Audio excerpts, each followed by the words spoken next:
See.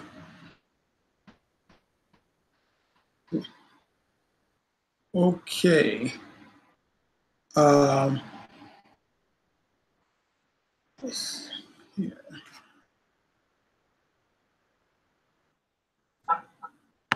And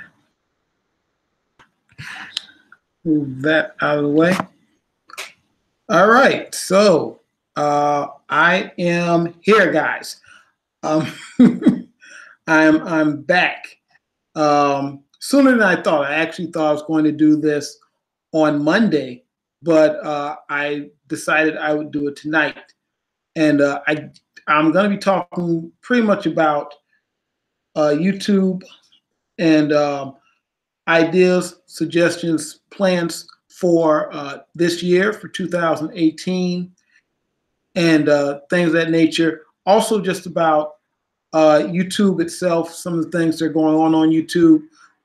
You know, what you guys are experiencing on YouTube, stuff like that. And so I got the chat working. I have all this, everything going the way it's supposed to go. So hopefully, hopefully this works out. But this year, I plan to kind of up the ante, if you will.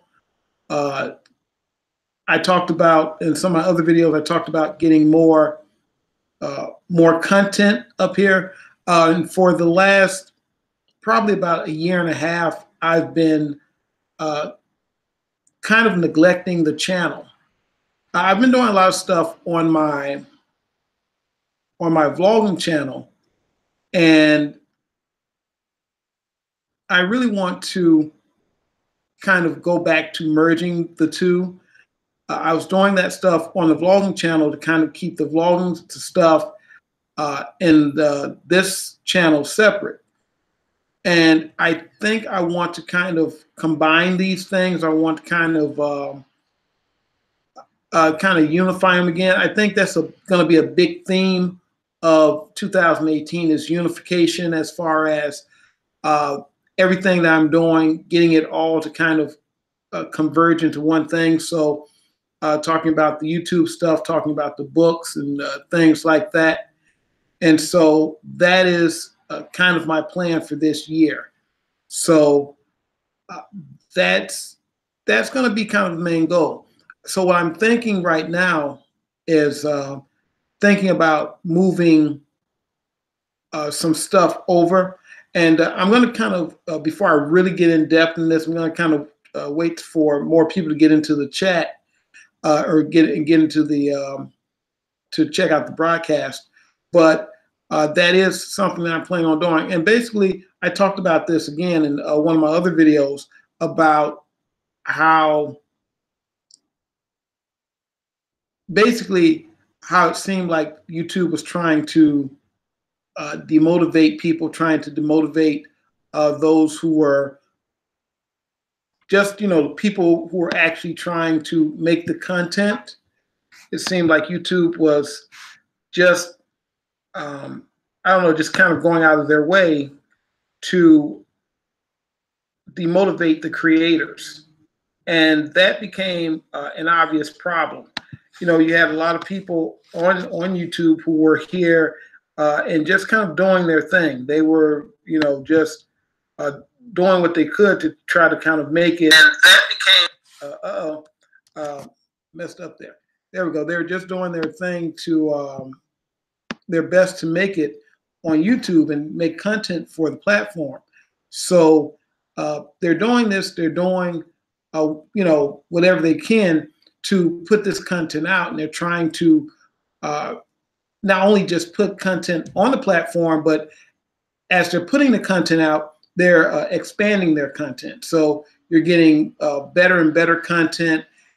And if you look at what YouTube videos and things were like in the beginning, you go all the way back to when it first started, it was very simple stuff.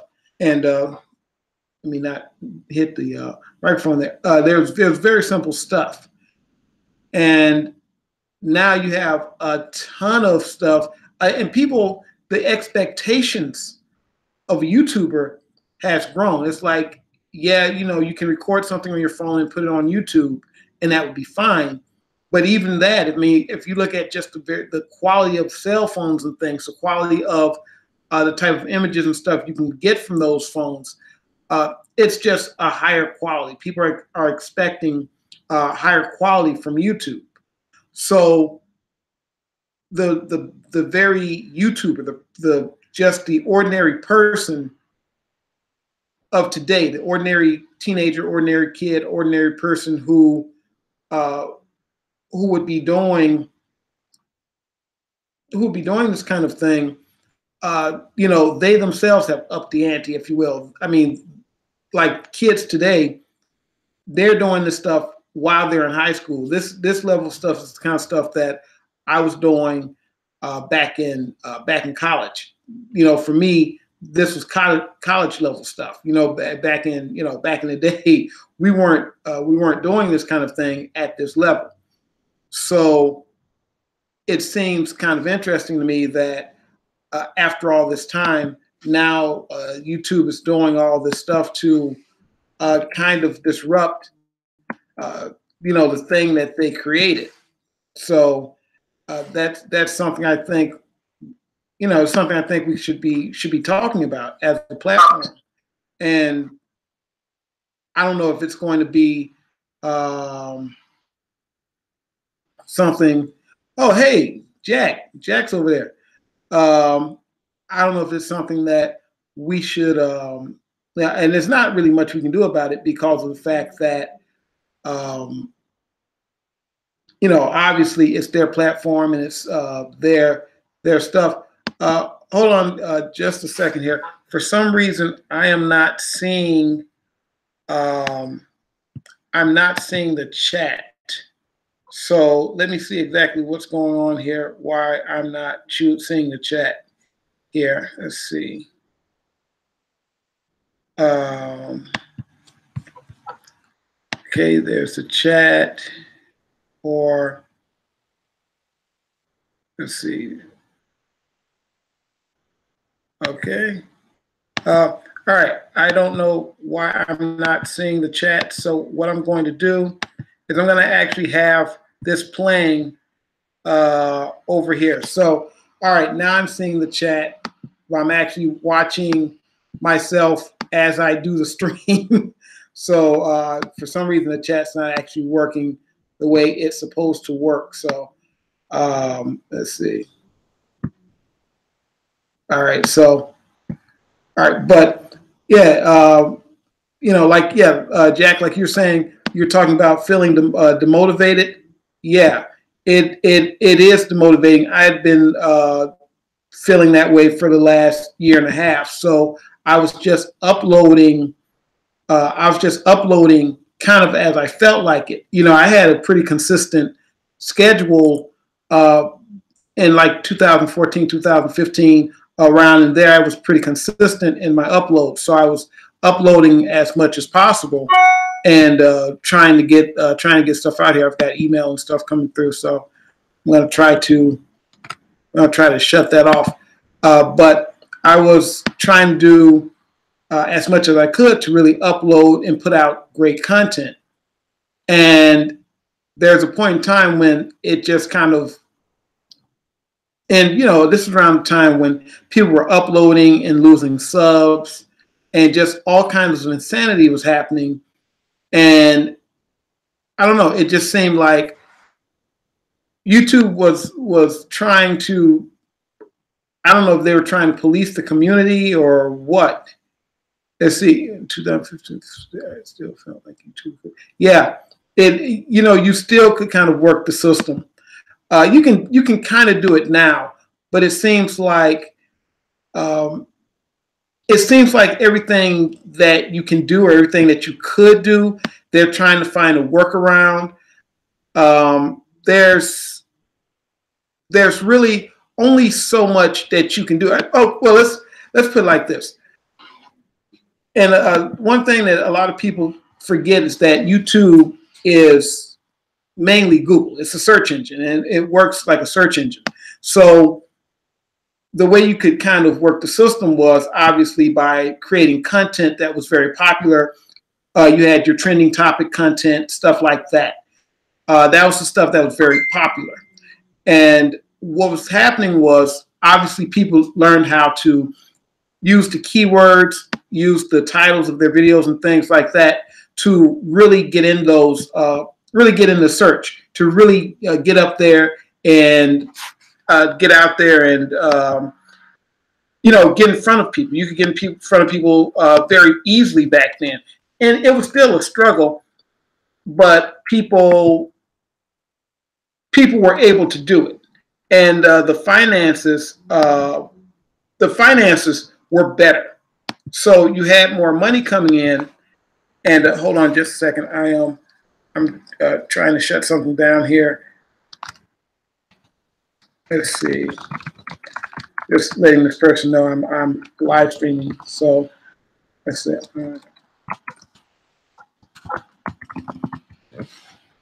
All right, there we go. But you could still, it was still hard, but it was something. It wasn't as hard as it is today. I mean, you still had the ability to get in there and get seen, and that was the big thing. You could get seen, and you could get seen very easily. Whereas now, the majority of things you do, it's like they're trying to figure out all the ways they can figure out to stop you from getting out and being seen.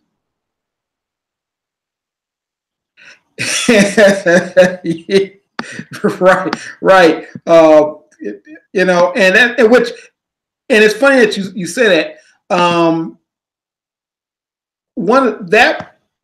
Again, if that was anybody else, if that was, just for when this is recorded, Jack is talking about Logan Paul. And if that was anybody else, that whole thing would have been shut down immediately. That would have been your video would have been pulled, at least age restricted. It's very clear, for whatever reason, YouTube is protecting Logan Paul, and I find it odd that they are protecting Logan Paul, but they didn't protect PewDiePie. And at the time, with the whole when the adpocalypse started, he was the face of the channel. So it seems like they were very much intent on changing the face of their channel, changing the face of YouTube, and doing this kind of thing where they wanted a different ideal of what YouTube was. And this was something that they did earlier as well to the Minecraft community. So that's something that if you go back and look, there's a point where the Minecraft community, most of the times you would come to YouTube and like all the trending stuff is Minecraft stuff. So it made sense for them to do that kind of thing to vary it up. But now there's no reason for them to do that. I thought about that too. That they were like, this very, I don't even know what you would call the Paul brothers, like this. I wouldn't even say would you call them Midwestern? Just this specific. Make a Minecraft movie. I know, right? They have that basic look, that basic all-American look. They're completely the opposite of PewDiePie. I think really because of the Disney connection, even though like they're not connected with Disney anymore, I think that's got a lot to do with why they're being so protected. I really do. Yeah, but right, it's different. His PewDiePie's fans his fans are older. His video games are the video game crowd, and the crowd his comedy is targeted for an older demographic. If you look at the Pauls, their fan base are mainly kids, and they are like massive. And if you have the kids, you pretty much have everything you need. Your channel will be there forever, you know, but the question is, what's going to happen with these kids? I mean, there's only so long that people are going to be able to sustain, or that you're going to be able to sustain that, because as kids grow, they're going to grow out of, at least I would hope that they would grow out of that. I would hope that they would grow out of the kind of stuff that the Paul brothers are doing. I mean, it's not even good content. I mean, yeah, if you can get the 18 to 24 demo, you know what? The 18 to 24 demo is a good demo, actually. See, okay, this is, and you know, if you're in advertising, you know how this works. So 18 to 24, if it's like upper class 18 to 24, especially if you're buying tech and stuff like that, that is a nice demo, because you kind of have, around that time, you kind of have your own money. If you have the kids, you got those kids, you can get the parents to buy things, and the parents will buy that stuff. I know, right? So I guess that's really what the topic is today. Yeah, yeah, and they definitely have the money to do it. So at least the Paul brothers do. See, young males wanting to buy impressive cars to impress girls. Yeah, that's that 1824 demo. That is that demo. Yes, and they do have the money. At least they have their own money. I don't know if depending on what type of car they're buying, you have the money to buy some kind of car. People have, and this is very funny, because people act like, nobody's working and stuff like that. People do have money. They do have disposable income. And around that age group, if you can get them to buy the stuff that you're selling, you've got them. Same as with the kids. It's just the kids are, you have more power with the kids, because the kids can bug their parents. When you're 18 or 24, you can make a generally decent on what you yourself want to buy. So, the demographic that a lot of people want is the, I think it's 18 to 35, I think it is. That's where you'll have a lot of people with a lot of disposable capital. So that's really the demographic that a lot of people want. But I don't know if that's really the case for the internet, because the internet really, or specifically YouTube, really it's a very young platform. So a lot of the people that are here are they're children. They're 13, 14, they're teenagers for the most part. And then you have younger, but a lot of these people are 12, 13, 14, 15. They're in high school. So, that's kind of the makeup of YouTube. And a lot of the older people, they're doing stuff like me or stuff like you, or, like the political videos and stuff on my vlogging channel. So that's the kind of stuff they're doing. But since this seems like the core group that's going to be here, I might as well get into to the big issue, and you guys can decide.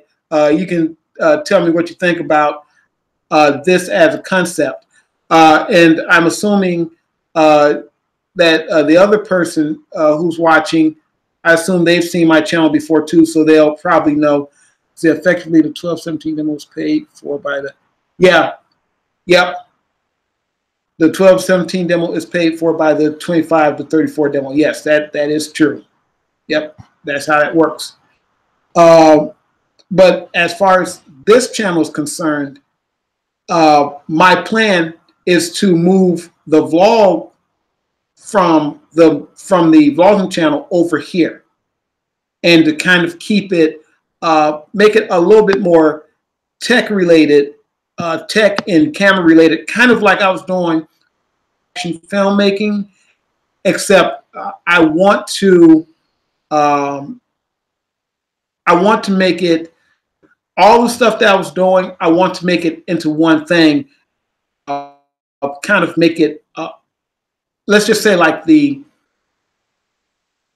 filmmaking stuff and a lot of the reviews and things, I want to make those things kind of like vlogs. I like that format, and that's kind of what I wanted to do on the other channel, except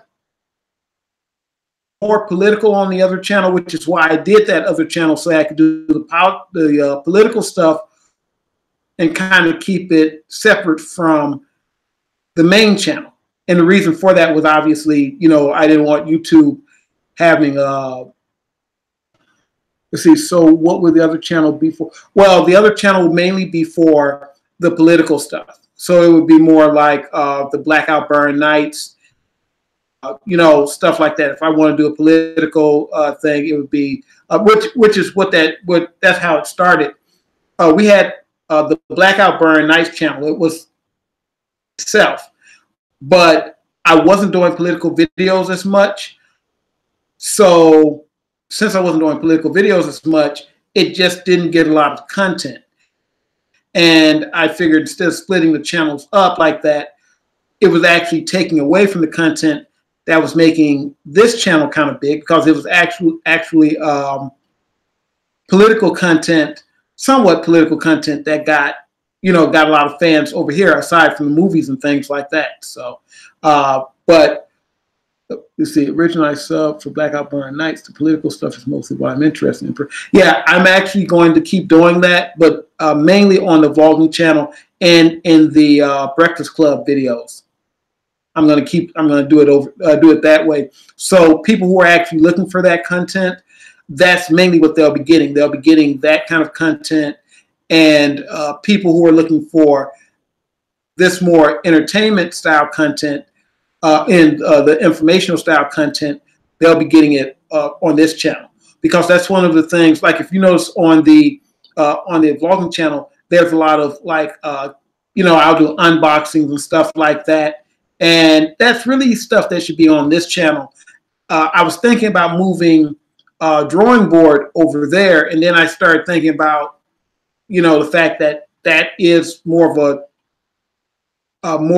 it's something I'm kind of promoting, and that the other channel only has like 1,000, I think it's like 1,200 subs or something like that, and I don't want to dilute either of the channels. So I want each channel to be kind of what it's there for, and this channel being a general entertainment channel. I kind of like that. Plus I have more movies coming, and to be honest, I don't know what YouTube is doing, and I don't know what you never really know what they're doing. So I don't want to say something crazy and then end up getting community strike or something. Jack, were you around when I had the community strike? I had a community strike like last year or something. I had like a 6-month community strike, and it was for something really silly. I don't remember what it was, but it was for something really stupid. And I was kind of like, what are you doing? See, I sub because I like the films. Yeah, I have some more films coming this year too.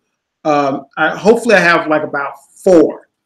And I say that now, but as I get into it, that could change into like 2 or 3. But right now I'm looking at 4 films that are supposed to come out this summer.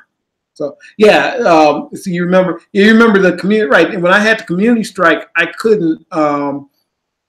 Okay, what happened was I couldn't upload films. I couldn't upload anything over 15 minutes, which obviously this was a film channel, so yeah. So right, we want to keep it separate from the political stuff, separate from the general audience stuff. But no one knows what YouTube considers general audience and political now, because it's just everything's up in the air with them. Ever thought about that? I do some short films. We did Transit, before it turned to what it is now. Transit started out as a short film. It was just short film of me going from one place to this restaurant and just kind of chilling out, and then going back home. But I liked the way it looked, and I thought that there could be a story built up around that, particularly an action story. So I did do that. But I am thinking about doing some short films. The only thing about short film content, it doesn't get as the feature-length films. And I did a little experiment, because there were films we did that were 45 minutes. They're 45-minute films. Some, I think I did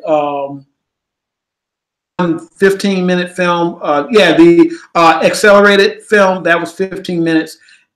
And they just didn't get the numbers. And so we went back to doing feature length. And the thing about feature length films on YouTube is you don't have to do a full 90 minutes, which is good. If you're doing you do like an hour 20, you do an hour 10. As long as it's something people want to see, they'll watch it. So that's where I'm kind of at right now. I typically don't do like very long films. They'll be about an hour 20 minutes, hour 10 minutes, something like that. But I try to make it something that people want to see. So I do a lot of grade B style movies. That's the type of stuff I plan on doing and continuing to do. That's apparently a lot of people like those type of films. And plus, I learned a lot of stuff while I was working on those films. So make a 30 to 50-minute short and put it as film. Yeah. I did that with what was that film? With we had a film called Beauty Secrets, and Beauty Secrets was an Epitaph Red and Salt spinoff. And we did it originally as a 45-minute short film. And I think about 7,000 or 8,000 people saw it over a matter of months. They just weren't feeling it. And it really was about the length of the film. Like when I took it, I added some more footage to it. So we added about, I plan to reshoot that film this year actually, but we added about 30 minutes of footage to it, and people started watching it. So it really was about the time, and I was actually surprised by that. So B movies are more fun. They are, and they're actually more fun to make to it. And I learned a lot I actually learned a lot more from those short films. I learned a lot more about, okay, I'll give you, you and you guys YouTube, so you pretty much know this about YouTube. YouTube is all about speed. It's all about numbers, okay? So you can reduce quality to put more up, or to produce more content. Now the question is, how much quality do you reduce? How far down do you drop your quality to produce more content? Now I've seen some people drop their quality down pretty far to produce more content. I've gotten to a point where I've learned just about how much of both you can do, because the last film I did, it wasn't really received that well, and even though it was an experiment, I kind of know why, because it wasn't the greatest film in the world. But yeah, it's like a treadmill. You have to keep going and going and going. And the secret to this is you're putting more money into producing the content, and you're doing that until you get to a point where you're actually making more money than it's costing to produce the content. So my goal is between films, and because what I was doing was I was really counting on films, but you really have to count on all the content as a whole. See, that's the main reason I'm so resistant to really committing doing YouTube proper. I don't really want that. I don't really want that exercise. Since the numbers go up with the film, sounds to me like you should challenge yourself to make it different. Well, I did actually. We did do a little bit of a collaboration. What I'm doing is getting different people into some, like in transit. We have a cameo from Scared Theater, so I'm going to keep going. Like we were trying to get Lauren Francesca for Beauty Secrets. We were trying to get her for that one, and we're trying to get some specific people in there. You know, I'm down to collab. Oh, okay, cool. Yeah, I know you're always down to collab, Jack. That's good, because I'm getting the collaboration thing. And as a matter of fact, we should live stream together at some point, because I have some people lined up that I want to do a live stream with, and see if I can kind of get like a click going, because I've noticed that you have people who run, like I did a live stream with Sister Danger and Prince of Queens and a few other people. I think that was like last month or month before last, and that was a lot of fun.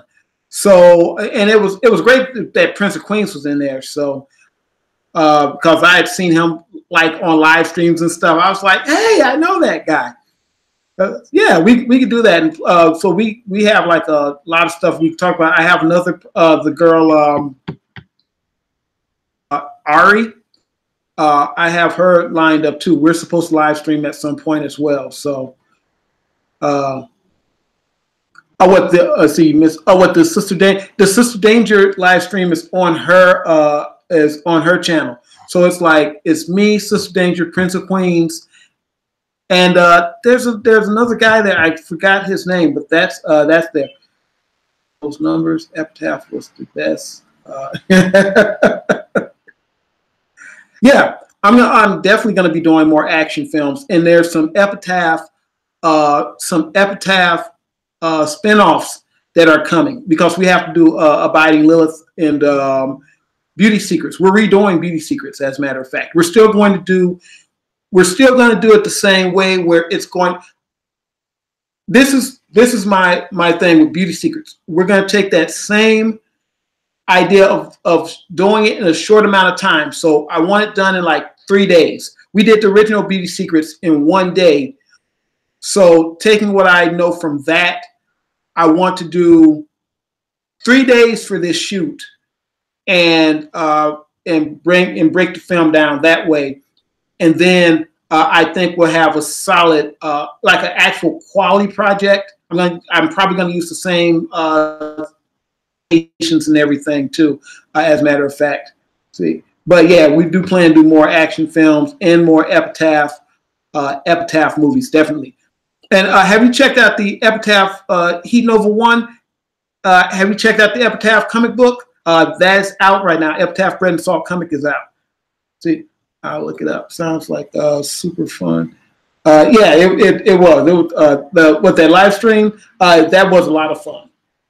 That was a lot of fun.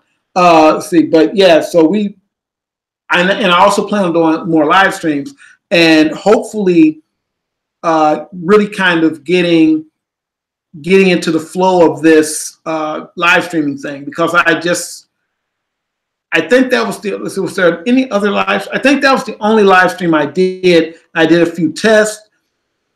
Really want to reach out and you haven't read any of the comics. They are on the Epitaph Bread and Salt comics are on they're on Comixology. If you go to nightphoenixpress.com, let's see. Let me see if I can actually type this into the chat, if they'll let me. Right, Phoenix Press.com. Oh, okay, great. Go to nightphoenixpress.com. All the books are there. 2 of them are actually free. If you go to the, just click on the comics, go there. 2 of them are actually free. So you can get those. And I have some more coming out through Comixology. I think they're coming out next month. We actually did some decent numbers on Zombie Girl. We did some decent numbers on that, as well as we sold a few of the actual Epitaph Bread and Salt comics. So yeah, that's going to be. I think if you like the movie, you're going to like the. Let me say this though about the comic books. The Victor Locke Demon Hunter comic, the Epitaph Bread and Salt comic is more mystery. So just keep that in mind. It's more story based. It's a little bit of action there, but it's really more story based. But that is. Other than that, that's pretty much what I want to talk about. Moving the vlogs over and trying to space things out a little bit better, and really trying to have a whole wraparound situation where it just makes more sense. See, trying to set more sides into drawing myself. If I had a story in mind, yeah, that's what I'm trying to do too. I'm actually trying to work on a manga. And I have an idea for the story, but I want to get it right in my head before I actually commit to it. I'm really trying to get my style down because it's not really a Japanese style. It's more. It's definitely going to be manga influenced. As a matter of fact, my main style is actually manga influenced. But this is going to have a little bit more of a manga feel to it, and we're going to actually publish it as a manga. It's going to be manga size and everything. And it's going to be I'm trying to think how disconnected I actually want it from the Epitaph universe. So Sad Sounds also, it's funny you mentioned it. I just read an article where a filmmaker did the challenge to do a film for an hour. So to do a film in 3 days. Yeah, that would be. I did 2 films actually that we did. I did Beauty Secrets, and I also did a film, Ambient Evil. I shot that one day as well. That one didn't turn out as well as I wanted it to. Well, neither one of them turned out as well as I wanted to, but I learned enough from both of those films to understand how to produce those films quicker, how to produce films like that quicker.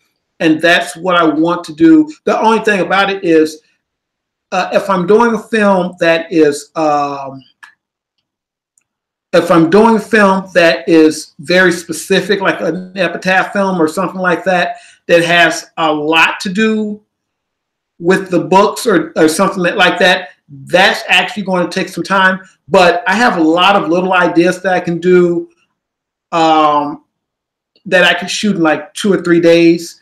And a lot of them, but see, the only thing about it is there's only so much action you can do. We did Crisis Function. We shot Crisis Function in 4 days. I think we did 4 days for principal, one day for to finish it up and go out and get the rest of the for pickups. We had 1 day for pickups. So overall, we did 5 days.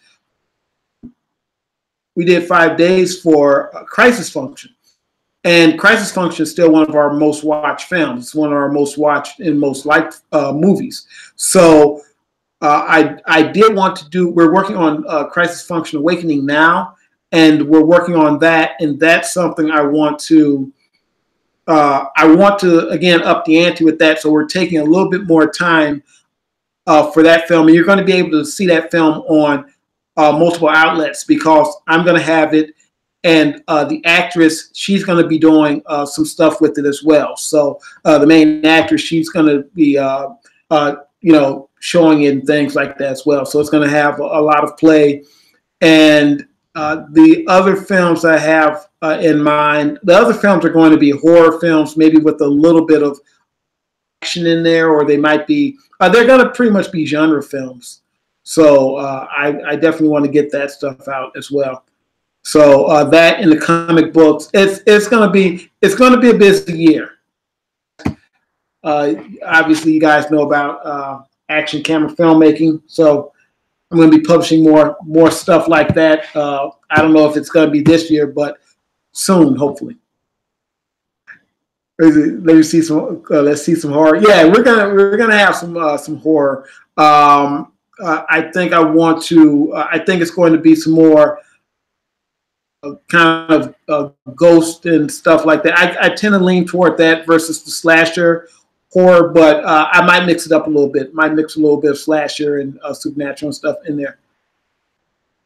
Oh yeah, action horror. That's my thing. That's what Epitaph is. Epitaph is action. Well, here's the thing. Epitaph is with horror characters, so I tend to like to do that kind of thing a lot. Oh, great, great. Yeah, we're all hoping to get we're all hoping to get some money soonish. Actually, yeah, I know that feeling. Hoping for that to happen. So good luck with that, and I'm going to be working on that as well. Actually, so guys, I'm going to wrap it up, and we're going to do this a lot more often. I think next time I'm going to schedule it so people will know that it's coming, and that way we'll probably have more people to interact with. But this was fun, guys. So we're going to be doing. Hey, there's Worth or Not. Hey, what's happening, man? You came in right as I was about to wrap it up. I see. I have product where it might be going to Israel. Oh wow, that's awesome.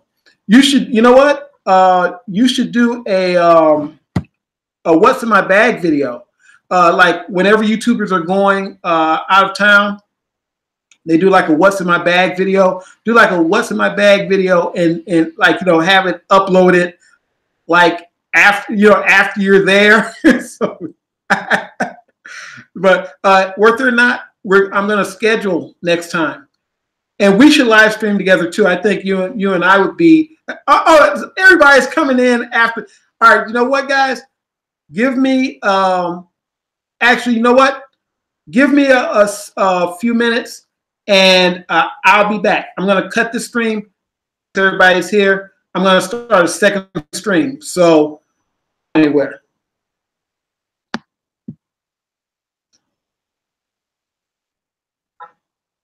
It's 9.